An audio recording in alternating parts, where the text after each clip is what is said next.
السلام عليكم تلاميذتي الأعزاء، كنتمنى تكونوا كاملين بخير وعلى خير وبصحة جيدة إن شاء الله. في هذا الفيديو غادي نشرحوا التمرين التطبيقي اللي كنا عطيناه في آخر فقرة من هذا الدرس، وكنتمنى تكونوا خدمتوه ديجا. ندوزو إن شاء الله لتحديد التمرين. بالنسبة ليكزيرسيس دابليكاسيون كنطلب منكم فيه تحلوا هاد 6 ديال المتراجحات اولا لي زينيكواسيون. ما نطولوش، غندوزو لا سوليوشن ديال بروميير انيكواسيون. بالنسبه لا بروميير انيكواسيون on a 4x moins 7 supérieur strictement moins 3. دونك بالنسبه لا سوليوشن ديال هاد لينيكواسيون هادي غادي نستعملو ديك لا ميثود اللي كنت قلت لكم كنخدم بها مع التلاميذ ديالي. دونك هي ميثود سامبل، يعني ما كنحتاجوش نضربوا الطرفين في في المقابل ولا المقلوب فقط. يعني كنحاولوا نتخلصوا من من الاعداد اللي كاينين حدا المجهول x. بالنسبه لنا بعدا في هذه الحاله عندنا المجهول في واحد الطرف الاخر ما فيهش المجهول x. دونك في هذه الحاله غادي نتخلصوا من ناقص 7 والعدد 4.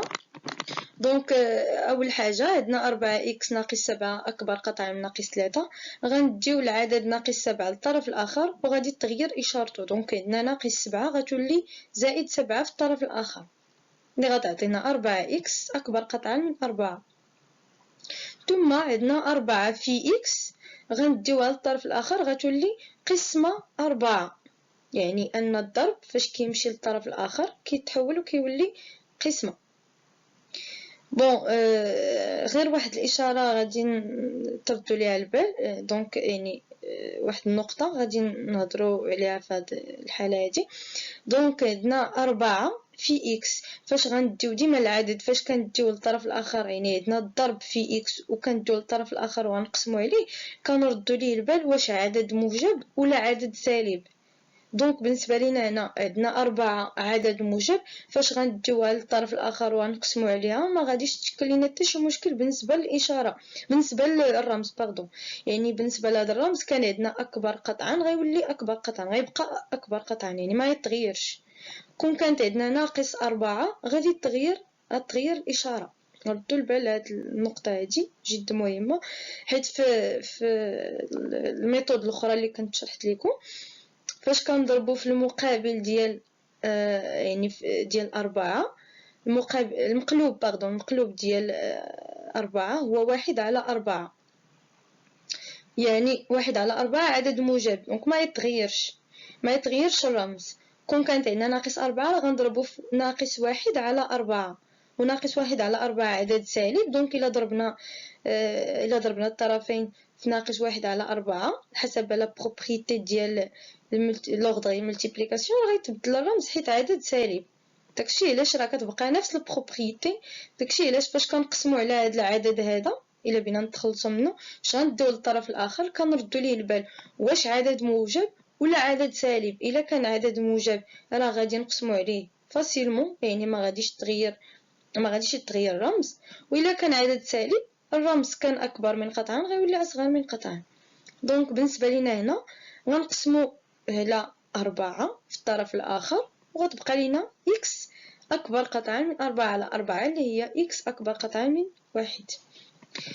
D'où les solutions de cette inéquation sont les nombres rationnels supérieurs strictement à 1. Donc يعني حلول هذه المتراجحة هي جميع الأعداد الأكبر قطعا من 1.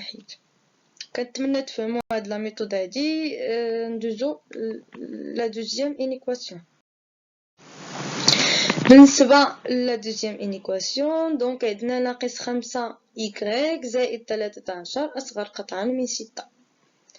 دونك غادي نديو يعني زائد 13 للطرف الاخر غتولي ناقص 13. كيف ما كتلاحظوا هنا تغيرت الاشاره ديال 13، وبالتالي غادي نحصلوا على ناقص 5 y أصغر قطعا من ناقص 7. بالنسبة لنا إلا لاحظتوا ديك النقطة اللي شرت ليها في ليكزامبل الأول، دونك عندنا هنايا ناقص 5 إيكغيك. باش نتخلصو من ناقص 5 في إيكغيك غادي نقسمو عليها في الطرف الآخر، غير غادي نردو لبعد. عندنا ناقص 5 عدد سالب، دونك إلا قسمنا عليه في الطرف الآخر الرمز غادي يتغير. عندنا أصغر من قطعا غيولي أكبر من قطعا كما كتلاحظوا هنا. دونك إيكغيك بقات هكا أكبر من قطعا، دونك أصغر من قطعا تشونجات ولات أكبر من قطعا، من ناقص 7 على ناقص، دونك قسمة ناقص 5 اللي غتعطينا إيكغيك أكبر قطعا من 7 على 5. D'où les solutions de cette inéquation sont les nombres rationnels supérieurs strictement à 7 sur 5. Donc حلول هذه المتراجحة هي جميع الأعداد الأكبر قطعا من 7 على 5.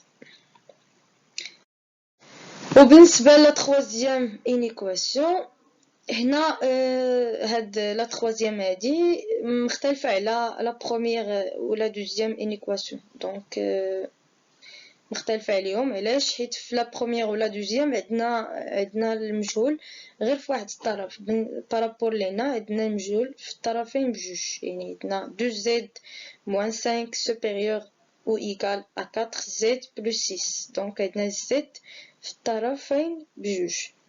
دونك ما غاديش ما عندنا حتى شي مشكل، فقط كفكرة هو انه كنجمعوا المجاهيل في واحد الطرف والمعالم في الطرف واحد، دونك في الطرف الاخر. دونك هنايا اختارينا انه نجمعوا المعالم في الطرف الاكبر ونجمعوا المجاهيل في الطرف الاصغر. كيف ما تقدروا تجمعوا المجاهيل في الطرف الاكبر. دونك هذا كيبقى يعني شنو بغيتو نتوما ديروا، ما كاين حتى شي مشكل.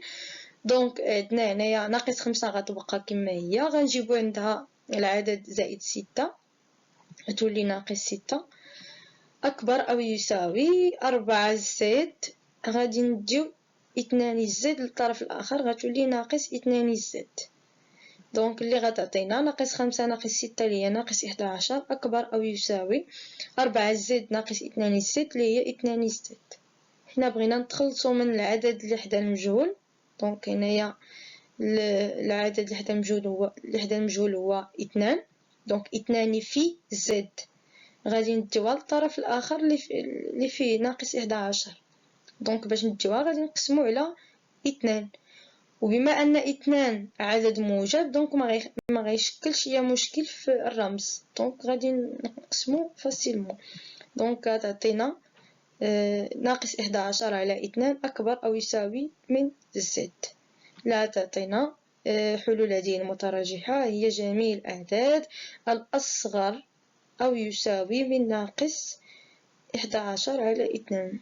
D'où les solutions de cette inéquation sont les nombres rationnels inférieurs ou égaux à moins 11 sur 2. Donc كنتمنى تكونوا فهمتوا يعني la solution ديال هاد l'inéquation. ندوزو la quatrième inéquation. Bon, في la quatrième inéquation عندنا l'inéquation ديالنا différente على les inéquations الاخرين، حيت عندنا في احد الطرفين ديالها واحد التعبير اللي هو تعبير معمل. دونك خاصنا هو الاول نديرو النشر ديال هذا التعبير ثم التبسيط ديالو، عاد غادي نطيحو في لوكا ديال لا troisième inéquation. Donc premièrement قلنا نديرو الديفلوبمون après la simplification، ديك الساعه نقلبو على la résolution ديال هاد l'inéquation. بون دونك عندنا ناقص 3 عامل 2 x ناقص 1 أصغر أو يساوي 4 x زائد 3.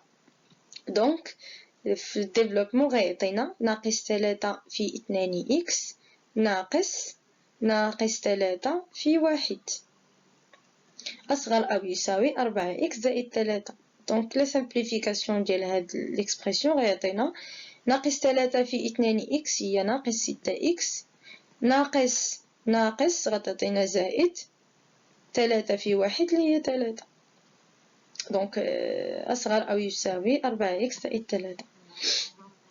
دونك هنا حاولنا يعني في هذا الطرف الأصغر نخليو 3 ونجيبو عندها العدد زائد 3 غيولي ناقص 3، دونك غتشونجي الاشاره ديالو. وفي الطرف الاكبر دونك اصغر او يساوي، الطرف الاكبر غنخليو 4 اكس، دونك غنعزلو المجاهيل في الطرف الاكبر والمعالم في الطرف الاصغر. دونك في هذا الطرف الاكبر خلينا 4 اكس وغنديو عندها ناقص 6 اكس اللي غتعطينا زائد 6 اكس. دونك في هذه الحاله عطاتنا 3 ناقص 3 هي صفر، اصغر او يساوي 4 زائد 6 10 مع المجهول اكس، دونك 10 اكس اللي غتعطينا. دونك في هذه الحالة بما أن 10 إكس أكبر أو يساوي من صفر، دونك إكس أكبر أو يساوي صفر. وبالتالي حلول هذه المتراجحة هي جميع الأعداد الأكبر أو يساوي صفر. Les solutions de cette inéquation sont les nombres rationnels supérieurs ou égaux à 0. بالنسبة ل 5e إنيكواسيون عندنا ناقص إيكغيك على 2 زائد 4 أكبر قطعا من 3 إيكغيك ناقص 5. دونك نفس ليدي، دونك غادي نجمعو المجاهيل في واحد الطرف والمعالم في واحد الطرف. دونك في هذه الحالة جمعنا المعالم في الطرف الأكبر والمجاهيل في الطرف الأصغر. دونك حاولنا نخليو العدد 4 ونجيبو العدد ناقص 5 للطرف الآخر اللي غيعطينا زائد 5. أكبر قطعا من 3 إيكغيك خليناها في بلاصتها وجبنا عندها العدد ناقص إيكغيك على 2 للطرف ديالها، دونك عطاتنا زائد إيكغيك على 2. بون غادي نجمعو المعالم غتعطينا 4 زائد 5 اللي هي 9. وبتوحيد المقام في هاد الحالة غتعطينا 7 3 إيكغيك زائد إيكغيك على 2 غتعطينا بتوحيد المقام 7 إيكغيك على 2. بون باش نتخلصو من 7 على 2 اللي كاينه حتى إيكغيك غادي نضربو في المقلوب ديالها اللي هو 2 على 7. غنضربو في 2 على 7 الطرفين بجوج، دونك غتعطينا هنايا 9 في 2 على 7 أكبر قطعا من 7 إيكغيك على 2 في 2 على 7. دونك إلا لاحظتو الرمز ما تغيرش، علاش؟ حيت ضربنا في عدد موجب الطرفين، يعني الطرفين بجوج وما تغيرش الرمز. دونك اللي غتعطينا 18 على 7 أكبر قطعا من إيكغيك. D'où les solutions de cette inéquation sont le nombre rationnel inférieur strictement à 18 sur 7. اللي غتعطينا قلنا هي دونك حلول هذه المتراجحة هي جميع الأعداد الأصغر قطعا من 18 على 7. كنتمنى تكونوا فهمتوا وتبعتوا معايا لي زيتاب ديال لا ريزوليسيون دينيكواسيون. بون بالنسبه لا ديرنيير انيكواسيون عندنا 3 ناقص 2 زد على 5 اصغر او يساوي ناقص 3 زد زائد 2. دونك في هذه الحاله خاصنا نتخلصوا من هذا العدد 5. باش نتخلصوا منه دونك غنديو للطرف الاخر، باش نديو عندنا قسمه على 5 غتمشي للطرف الاخر غيولي ضرب في 5. دونك اللي غتعطينا 3 ناقص 2 زد أصغر أو يساوي 5 عامل لناقص 3 زد زائد 2. دونك نفس البرانسيب غادي نحاولو ننشرو بالعدد 5. دونك هنا غادي نحاولو ننشرو هذا التعبير ونبسطوه اللي غيعطينا 3 ناقص 2 زد غتبقى كما هي أصغر أو يساوي 5 في ناقص 3 زد غتعطينا ناقص 15 زد زائد 5 في 2 اللي هي 10. دونك ملي وصلنا لهاد ليطاب هادي غادي نحاولو نجمعو المجاهيل في واحد الطرف والمعالم في الطرف الاخر. دونك ناقص 2 زد خليناها في بلاصتها، غادي نحاولو نجيبو ناقص 15 زد للطرف الاخر اللي غتولي زائد 15 زد أصغر أو يساوي من 10 ناقص 3. دونك كانت عندنا 3 ودينا للطرف الآخر ولات ناقص 3 اللي غادي نحصلو من بعد على ناقص 2 زد زائد 15 زد اللي غتعطينا 13 زد أصغر أو يساوي من 10 ناقص 3 اللي هي 7. بون باش نتخلصو من 13 كانت عندنا 13 في 6 غتديوها للطرف الآخر غتولي قسمة على 13. دونك بما أن 13 عدد موجب دونك الرمز ما غيتغيرش غيبقى أصغر من أو يساوي، وبالتالي غنحصلو على زد أصغر أو يساوي من 7 على 13 اللي هي دونك جميع حلول هذه المتراجحة هي جميع الأعداد الأصغر أو يساوي من 7 على 13. Donc d'où les solutions de cette inéquation sont les nombres rationnels inférieurs ou égal à 7 sur 13. دونك كنتمنى تكونوا فهمتوا هذا الدرس بجميع النقاط ديالو وبالتمارين التطبيقيه اللي شفنا. وبالنسبه للسلسله التمارين راه غادي تلقاوها في اسفل الفيديو، وما تبخلوش علينا بلي لايك وتابوناو في لاشين وبارطاجيو مع صحابكم باش تعم المعرفه. والله يوفقكم في المسار الدراسي ديالكم. الى الفيديو المقبل ان شاء الله في درس جديد.